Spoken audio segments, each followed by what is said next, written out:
At the height of the COVID pandemic, our then First Minister commanded widespread public confidence.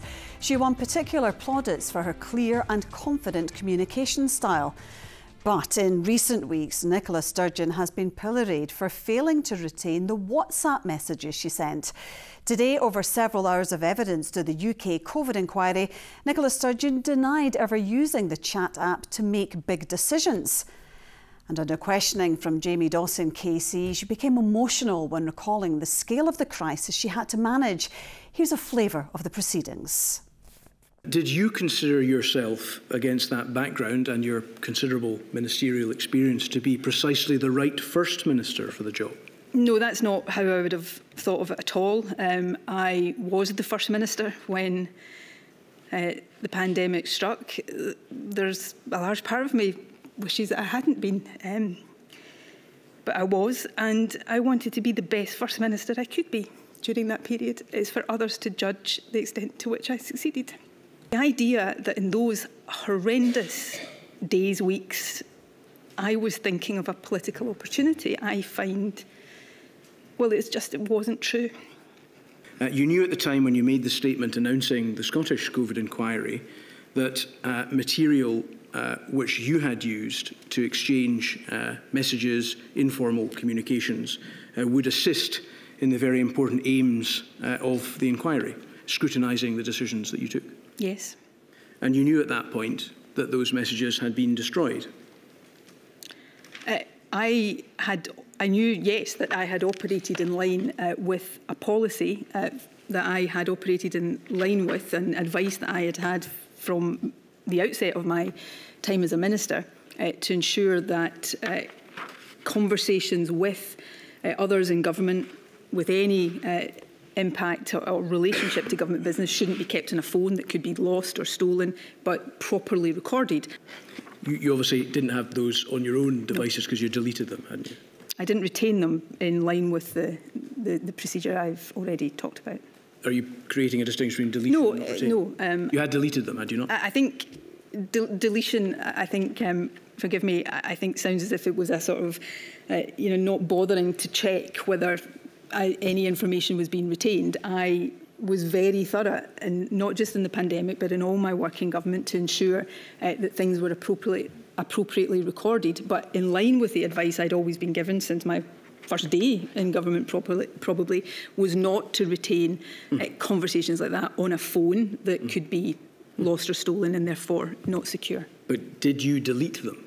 Yes. The suggestion that I'll make to you, that this is indicative of a culture in which you did not take kindly to people bringing up at cabinet meetings things that you had not already had brought to your attention and on which you had not already made a decision. No, that is absolutely not the case. There was no such culture within the government I led. Of the many regrets I have, probably chief of those is that we didn't lock down a week, 2 weeks earlier than we did. I wish with every fibre of my being that the decisions my government have been able to take could have reduced the number of people in Scotland today who did lose someone to COVID, and I am deeply sorry to each and every bereaved person and each and every person who suffered in other ways. I did my best, my government did our best, and people will judge that. But I know that every day I tried my best, and those working with me tried our best to steer this country through the COVID pandemic in the best way we could. Well, to reflect on this big day in the COVID inquiry, we spoke with the health journalist Pennie and Conor Matchett, the political editor of the Scottish Sun. Pennie, this was highly anticipated, Nicola Sturgeon's appearance in the inquiry. How impactful was the testimony? It was a long day. It was 7 hours of evidence giving, basically, with a couple of breaks in it. And it covered a lot of ground. There was a lot of learning to be gleaned from it. the inquiry's doing exactly what it should do. It's holding decision makers to account. It's putting them under scrutiny for the decisions they take. And we saw that in real action today, I think, with Nicola Sturgeon giving her evidence. It was interesting. She came across very serious, on top of her brief, as you would expect, quite tetchy at times, and also on occasion very emotional. So we saw a lot, but as I say, it was a very long session, and it was tiring watching it. So what it was like taking part, I cannot imagine. Yeah, as you say, she was very emotional at times. And Conor, what did you make of it overall? I thought it was a fantastic example of both what made Nicola Sturgeon the politician that she is and was, and also, you know, demonstrate the pitfalls of her approach as well. She managed to have the right tone throughout, I thought. She didn't often stray into overtly political statements. She also didn't sound overly defensive or overly attacking. But there were times when the substance of her answers really did let her down. I think we'll probably come on to this, but around issues like the WhatsApp deletion and also kind of the politicisation of the pandemic, I felt that she struggled at times. But as Pennie says, it was a long day. I think 6 hours in total of evidence, non-stop, under some seriously impressive questioning, it has to be said, by Jamie Dawson, KC. It gave us, I think, also a fascinating glimpse behind that stage in St Andrew's House, where we got so used to seeing Nicola Sturgeon giving those daily briefings. This was an insight to what happened, you know, behind that black wall at the back. And, you know, it was very revealing for that, taken alongside the other evidence we've heard over the last couple of weeks. Conor, lot was made today about the deletion of the WhatsApps, and the opposition parties have been going big in this. She denies that any serious decision making was made in this platform. How convincing was she there?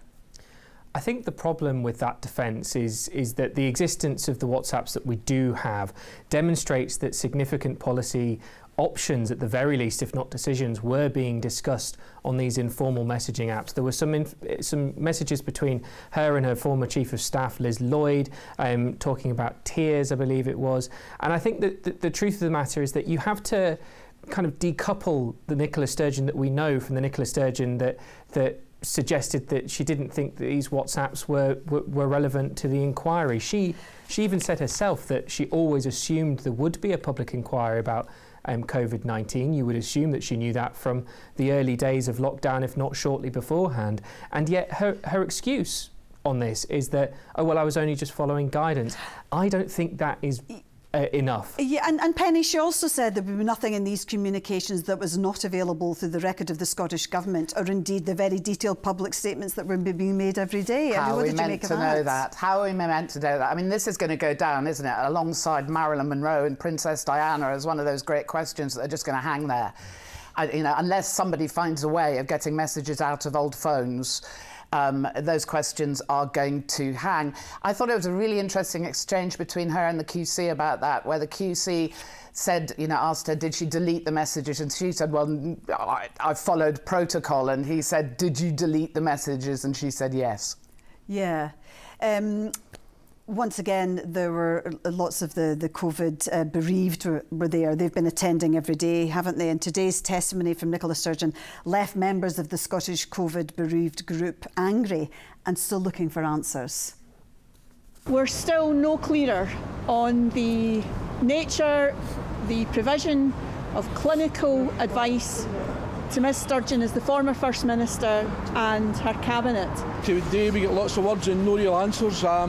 The Scottish COVID bereaved are very dissatisfied, as Amber says. We also feel there's not enough focus on the younger people that died during the pandemic. There is separate sections, separate modules for care homes and the like. There's some people in the group that were in there very, very upset that we feel a lot of questions just not getting answered. To be honest, today's hearing has been a bit full on, a bit too political in my opinion, and it's a lot to process at the moment.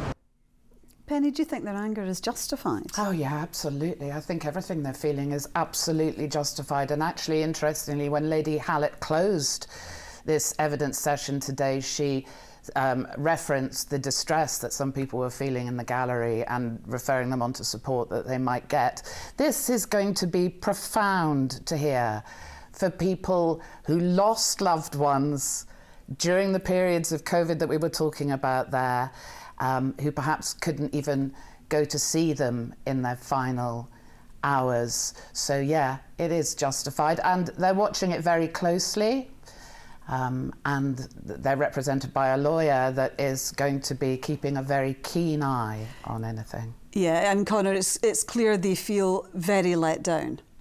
I think that's right, and I think when you look at Nicola Sturgeon's responses today, I think that she is well aware of that. I think that's one of the reasons why we had some teary exchanges involving her and Jamie Dawson KC about her intentions and her motivations. I thought that that was probably the most interesting aspect of the whole day, that she found it very affecting to be effectively accused of using her pandemic response to progress independence. And I think probably the root of that emotion is the fact that she believes that she did do everything she possibly could to minimise deaths and an illness across Scotland, and she knows how angry COVID bereaved families are.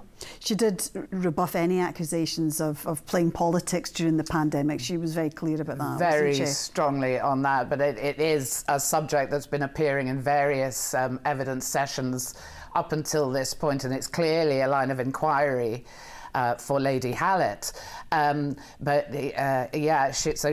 She rebuffed any allegation that she was playing politics, but she did admit to, for instance, juvenile tweets at one point, or a juvenile tweet at one point. And and one of the interesting things for me about our evidence today was the clear toxicity of the relationship between her and Boris Johnson, for instance.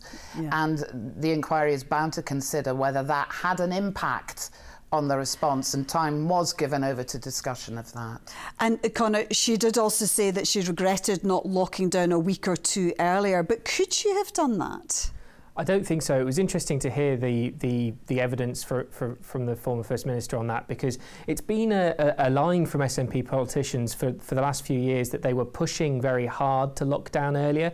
But the reality is that, and she admitted as much today, that the SNP in Scotland never once actually asked to lock down earlier, and they didn't have the power to do so in any case anyway. It was all advisory until the legislation around the Coronavirus Act was passed in London. So I think it's a confirmation really that they might well have been pushing the UK government hard and firmly for more restrictions, but that didn't extend to lockdown. And I think it's reasonable that that's a regret in hindsight, but they certainly weren't pushing for that at the time. Would it have made a difference, Pennie?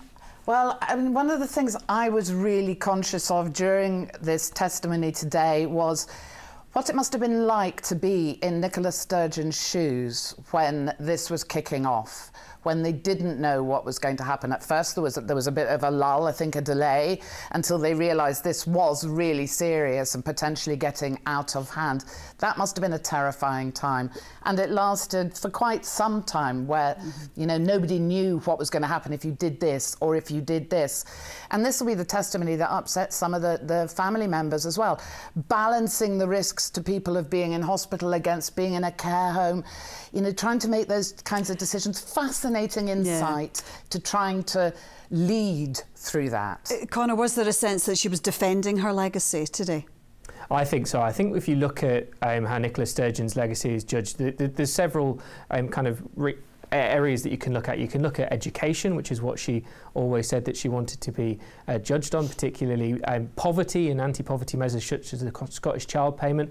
But I think it's reasonable to assume that despite the independence thread that followed her through her entire career, that her legacy as First Minister will fundamentally come down to how historians judge her response to the COVID-19 pandemic, and a lot of that will be defined by the UK and the Scottish COVID inquiries. Yeah, Conor's right. I mean, her leadership will be defined by what happened during the pandemic. Yeah, I think when people remember back to that time in Scotland, they remember Nicola Sturgeon standing up on a daily basis at that podium, talking to the country, inspiring their trust.